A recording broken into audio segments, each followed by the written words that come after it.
আসসালামু আলাইকুম। আচ্ছা, আমরা যারা ইংরেজি শিখতে চাচ্ছি বা স্পোকেন ইংলিশ বা রাইটিং, রিডিং, লিসেনিং যাই কিছু শিখতে চাচ্ছি না কেন, আমাদের মনের মধ্যে কোনো বিষয় নিয়ে যদি একটা খটকা তৈরি হয় বা একটা বিতর্কের সৃষ্টি হয়, তার আগে একটা কথা বলে নেই, এই বিতর্কগুলো যদি আমরা দূর করতে চাই তাহলে মন খুলে আজকের এই ক্লাসটা কিন্তু দেখতে হবে। নতুন বন্ধুরা থাকলে অবশ্যই কিন্তু সাবস্ক্রাইব করতে ভুলবে না, আর যদি ফেসবুক থেকে দেখো অবশ্যই কিন্তু ফলো করে দেবে পেজটা। তো বন্ধুরা, আমাদের বিতর্কের আজকের বিষয় হলো নাম্বার 2, যেটাকে বলা হয় যে উড এবং ইউজ টু। উড এবং ইউজ টু, এটা দ্বারা এই দুটো শব্দের বাংলা অর্থ একই, যে কোনো কাজ কোনো কাজ কোনো কাজ করতাম, কীরকম? নিয়মিত করতাম, নিয়মিত, হ্যাঁ, নিয়মিত করতাম এরকম বোঝায়। বলে কোনো কাজ করতাম অতীতের কথা বোঝাবে, কিন্তু কি কি করতাম? বলে নিয়মিত করতাম এমন কাজ, যে আমার ছোটোবেলায় বা কোথাও ছিলাম যখন, তখন এই কাজটা আমি নিয়মিত করতাম। হ্যাঁ, তাই কি না? যে মানে কোনো স্থানে ছিলাম তখন আমি এই কাজটা নিয়মিত করতাম। এই দুটো মানে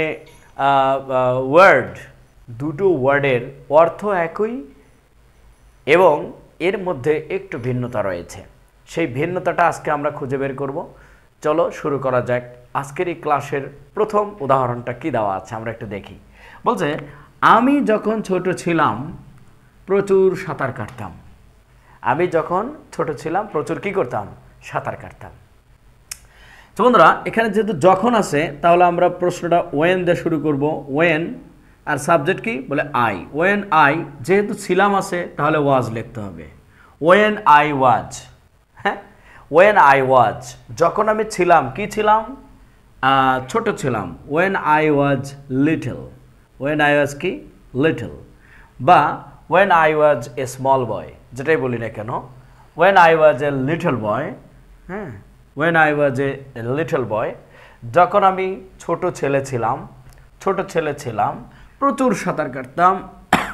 I would, WOULD, I would SWIM, swim, I would swim a lot. তো বন্ধুরা, খুবই মজার ব্যাপারটা হলো যে এইখানে আছে উড, সো এই উডের পরে কিন্তু ভার্বের সবসময় বেস ফর্ম বসবে। ভার্বের কি বসবে? Base form. বড় ভাবি না কিন্তু, আবার মানে ভার্বের সাথে এস বাই এস থাকবে না, ভার্বের সাথে আইএনজি থাকবে না, ভার্বের পাস্ট ফর্ম থাকবে না, পাস্ট পার্টিসিপল ফর্ম থাকবে না। যেমন একটা ভার্বের জন্ম, সেই অবস্থাটাকে বলা হয় ভার্বের বেস ফর্ম। যেমন আমি যদি বলি গো, আর একটা বললাম গোস, এই দেখো এই দুটো ভার্বের মধ্যে কোনটা বেস ফর্ম? এই যে ভার্বের সাথে এস বাই এস নাই, যে ভার্বের সাথে আইএনজি থাকবে না, যে ভার্বের সাথে কোনো চেঞ্জ থাকবে না, এক কথা, সেটাকে আমরা ভার্বের বেস ফর্ম বলবো। এটা বেস ফর্ম না, এটা প্রেজেন্ট ফর্ম, ঠিক আছে? ওকে, সো এই জায়গায় কিন্তু আমাদের খেয়াল করতে হবে। এখন এই কথাটা যদি আমরা এই যেহেতু উড নিলাম, তাহলে আমরা কিন্তু ইউজ টু নিতে পারি, তাই না? তাহলে আমরা এখানে কিন্তু বলতে পারি আই ইউজ টু, কি বলছে?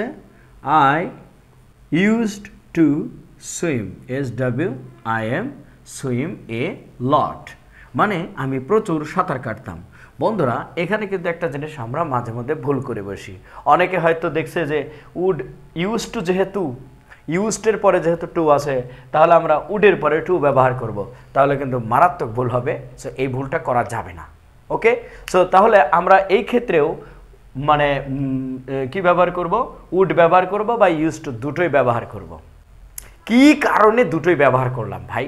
এই কথাটাই আজকের ক্লাসের মূল আলোচনার বিষয়। কারণ কি?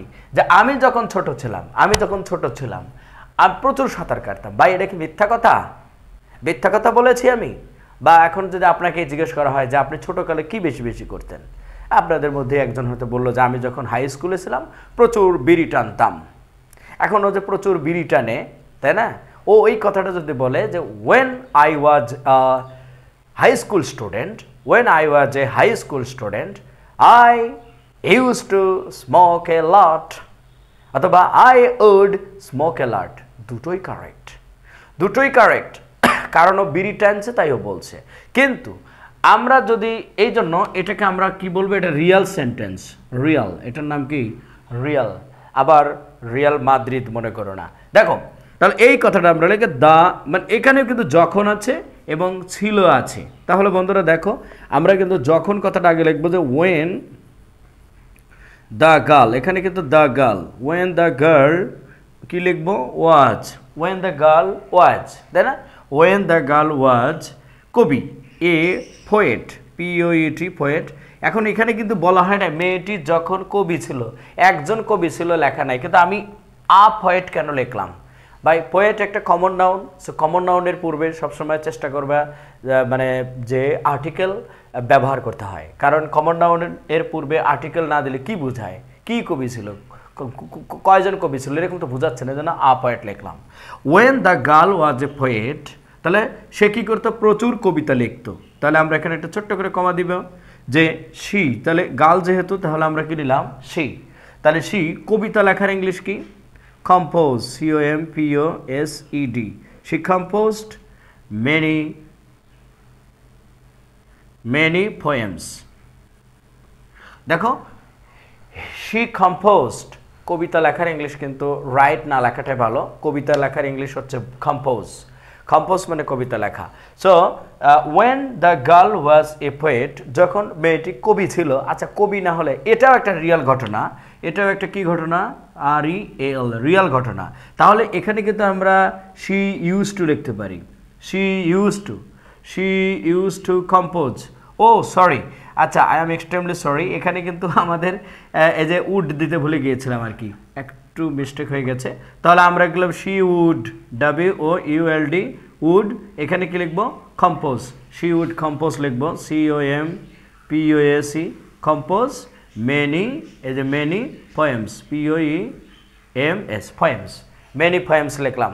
তাহলে আমরা কিন্তু when the girl was a poet she would compose many poems. ভাই সেন্টেন্স একটা জিনিস লিখতে গেলে কিন্তু এই যে যখন আমি ইউজ টু লিখতে গেছি তখন কিন্তু এই ভুলটা কট খায় গেছে, কেন এখানে তো আমি উড দেই নেই, তাই না? এই জন্য একটা জিনিস জানা থাকলে আর একটা জিনিস সেটা আমাদের ভুলটা চোখে পড়বে।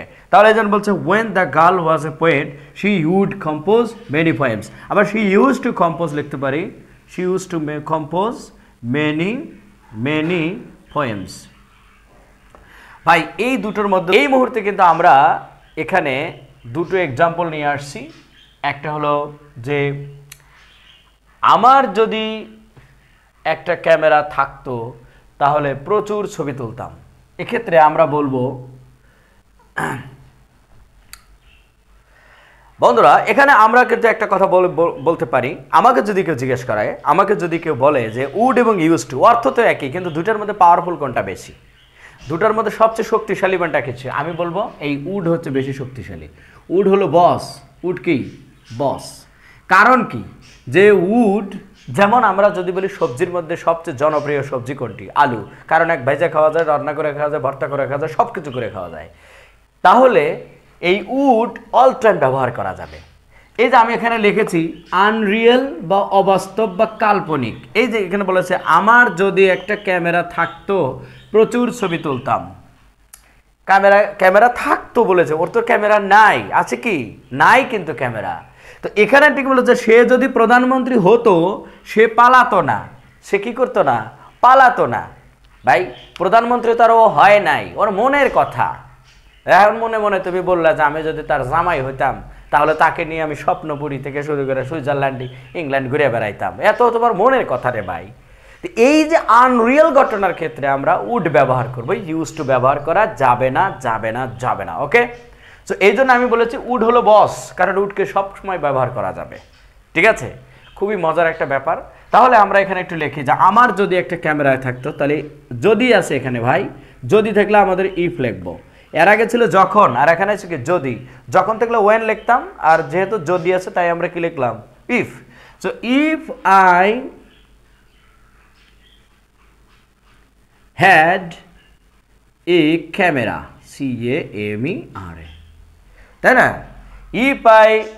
if I had a camera, আমার যদি একটা ক্যামেরা থাকতো তাহলে আমরা কি করতাম, I would, এই যে উড নিলাম, এখন কেন আমরা ইউজ টু নেব, এখানেও তো আছে তুলতাম, কোনো কিছু করতাম, পারতাম, হতাম, এরকম। আমরা কিন্তু এখানে ইউজ টু নিতে পারবো না, no use to, but would নিতে পারবো, এই জন্য উড নিলাম। I would capture, capture many photos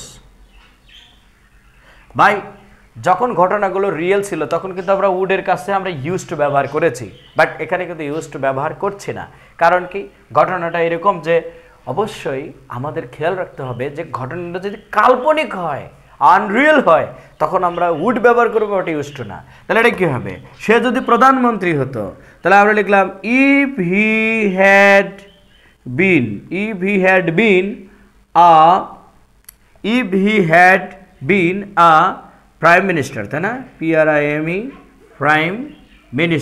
prime minister তাই না if he had been a prime minister সে যদি দেখো ভাই এই বিন কিন্তু V3 হ্যাঁ হ্যাডের পরে যদি কোনো ভার্ব আসে তাহলে সেটা কিন্তু অবশ্যই কি হবে পাস্ট পার্টিসিপল ফর্ম হবে আমি কিন্তু বলেছি am is এর পাস্ট পার্টিসিপল ফর্ম কিন্তু বিন মানে কোনো কিছু হওয়া মানে কোনো কিছু হওয়ার ক্ষেত্রে যদি এই যে হতাম বলেছে বা হতো তাহলে কিন্তু বি ভার্ব ছাড়া আমাদের আর কিছু নিতে হয় না বি মানে হওয়া বোঝায় তাহলে হতো কি বিন তাহলে if he had been a prime minister তাহলে হি WOULD would not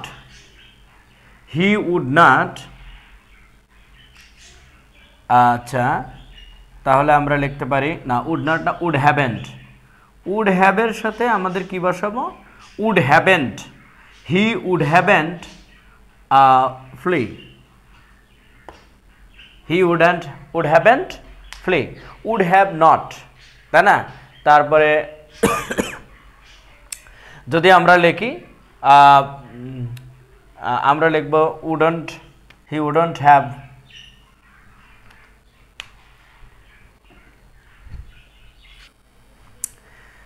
সো বাস্তবতা হলো যে দুটো বেস্ট এক্সাম্পল আমি এখানে তুলে এনেছি প্রথম এক্সাম্পলটা হচ্ছে কি যে আমার যদি একটা গাড়ি থাকতো কক্সবাজার যেতাম আবার বলেছে মেয়েটি যদি আমার ফোন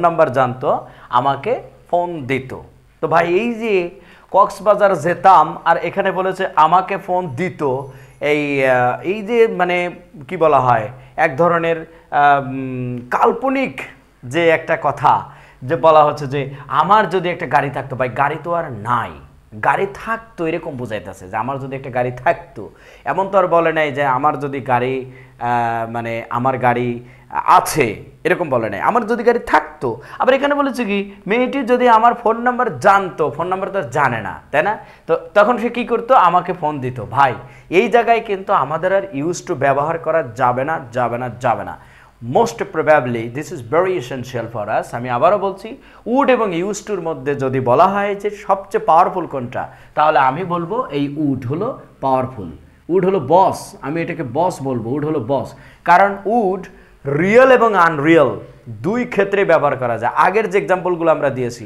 ওই এক্সাম্পলগুলো কী ছিল আনরিয়েল মানে রিয়েল ছিল যেগুলো বাস্তব ঘটনা ছিল যে আমি যখন ছোট ছিলাম আমি ফুটবল খেলতাম যখন ছোট ছিলাম তখন ক্রিকেট খেলতাম তাহলে এই যে তাম কথাটা আছে এখানে তাম আছে যে তাম কিন্তু ওই জায়গায় ইউজ টু এবং উড দুটোই ব্যবহার করা গেছে বাট এই জায়গায় কিন্তু ইউজ টু ব্যবহার করা যাবে না নো তাহলে আমার যদি একটা গাড়ি থাকতো তাই না তাহলে আমরা এখানে কি আছে বন্ধুরা বলো তো যদি আছে তাহলে আমরা আগে ইফ আগে লিখে নিই কারণ ইফ মানে কি যদি তাহলে যদি ইফ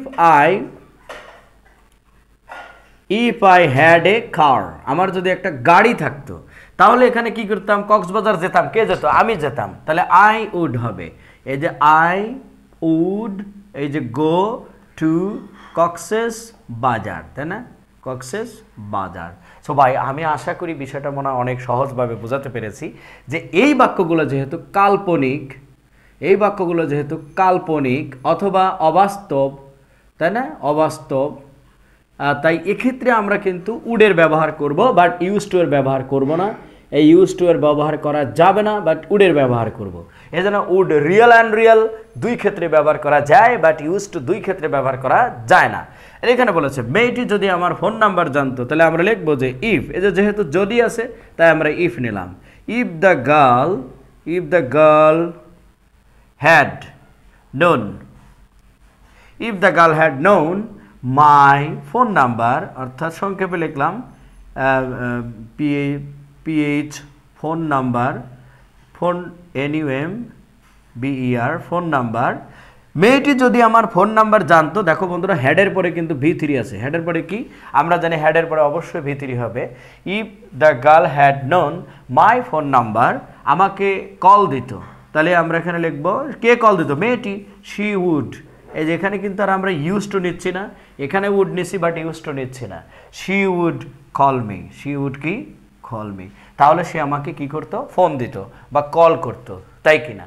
আশা করি বিষয়টা আমরা কিন্তু অসাধারণ এবং সাবলীলভাবে তুলে ধরার চেষ্টা করেছি। Dear viewers, I think that you have understood the main point behind this difference. That আমরা আবারও বলবো যে ইউজ টু এবং উডের মধ্যে সবচেয়ে পাওয়ারফুল কোনটা? অবশ্যই কিন্তু আমরা বলবো যে দুটোর মধ্যে সবচেয়ে বেশি পাওয়ারফুল হলো উড, কারণ উড রিয়েল আর রিয়েল দুক্ষেত্রেই ব্যবহার করা যাচ্ছে।